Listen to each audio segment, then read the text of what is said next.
think it looks like a bunch of ruins, like a bunch of stones. It looks like an almost natural landscape.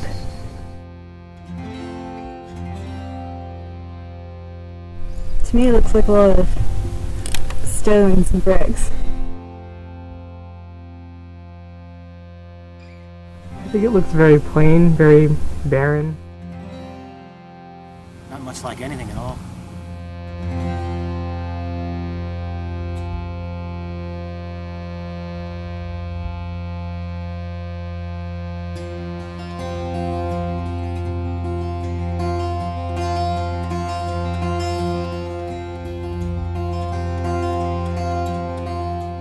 The average person doesn't know anything about archaeology. The site would just look like, I guess, a weird rectangle, the trench around it, and some indistinguishable rock formations.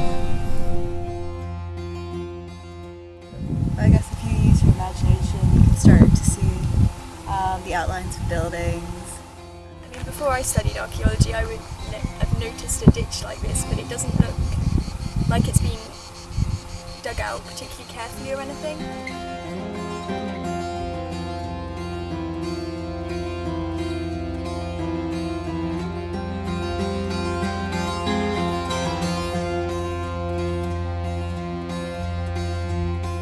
You build a mental image of something like this, I guess, through just knowing the facts over time and knowing what a Roman building would look like, so you could impose it in your mind's eye over an area.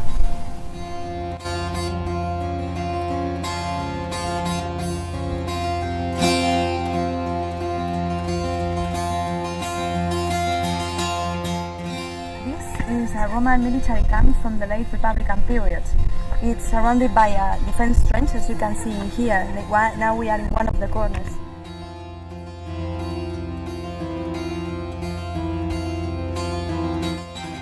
So the camp has mainly two buildings. This one that you can see in here, which is the barracks, the main square-shaped, rectangular building where the soldiers lived. We have found some bedrooms, kitchens, storage areas, and also cisterns. For a Roman soldier arriving here, I imagine it would be very cramped because this is a very small camp. Lots of bedrooms close together and only one kitchen at the end. Given by my present experience, it would have been very hot.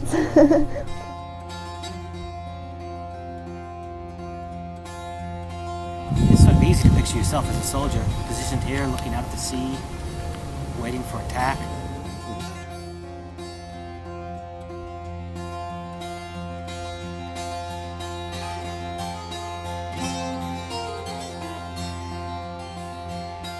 Somewhere strange, surrounded by people who probably don't necessarily want them there.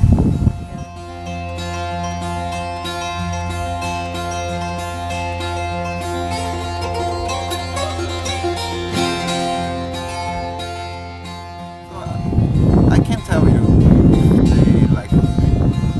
they were missing Rome, missing her parents or their lovers.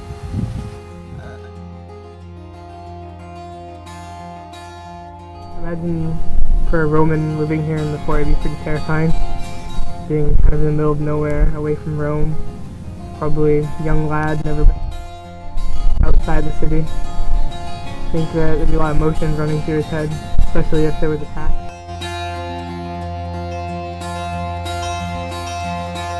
Before the Romans arrived to Menorca in 123 BC, the island was populated by its native inhabitants, the Talaiotics.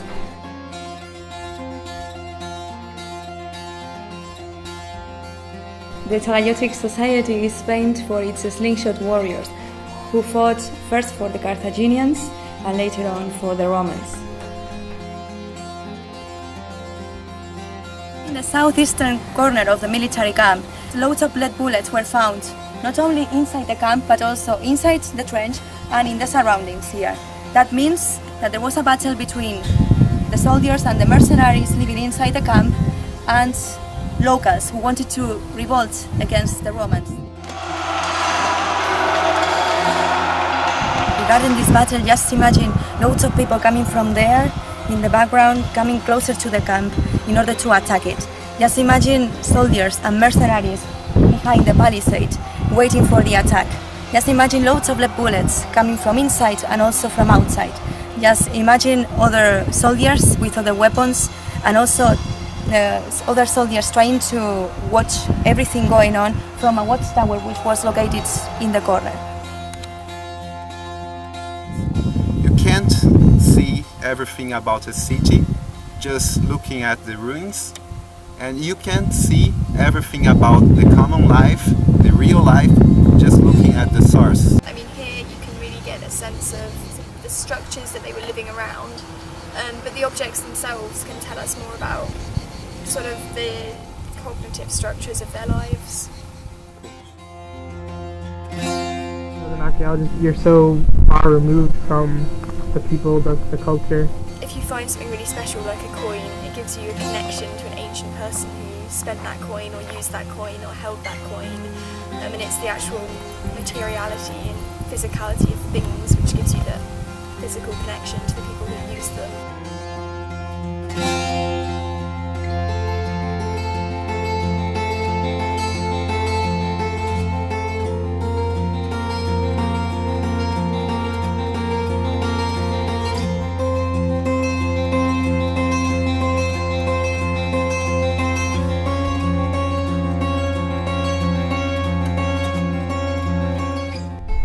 Oh, I definitely look at modern cities differently than I used to.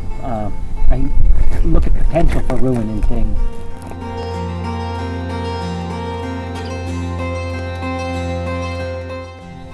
As a historian, I like to wonder about the end of our civilization. We come to the past like real aliens or something. We don't know what were happening there. So if we imagine like the end of the humankind and a bunch of aliens just came here to study us, I can come back to the same exercise because Like they would see like a bunch of ruins. Like we had TVs in our house. What is this? It's an altar. It's a god or something. And it often makes me wonder what archaeology of our civilization will look like in 2,000 years' time, and what the sturdiest parts of our infrastructure are, and what will be left behind, and what will be the objects which are sort of in every building and in every room.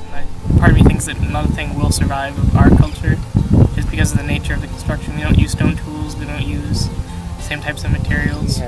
We have plastics and polymers and aluminum, stainless steel, stuff that won't break down and will be very, very pristine in the future.